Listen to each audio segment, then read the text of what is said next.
Okay, good morning.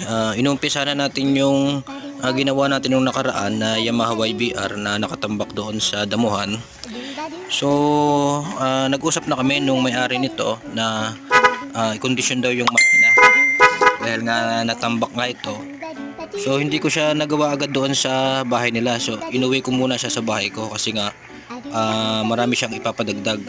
So, i-convert kasi natin to into classic style. So maiging classic na yung forma nito. So sa ngayon mayroon tayong mga materials dito na isasalpak. Ang usapan kasi namin dito mga ka-timing ay nasa 28k yung presyo ko sa conversion. So medyo tumawad siya ng kaunti kaya nag-fix na ako, nasa 25k na lang yung presyo ko sa conversion. So ito inuunti-unti ko na antay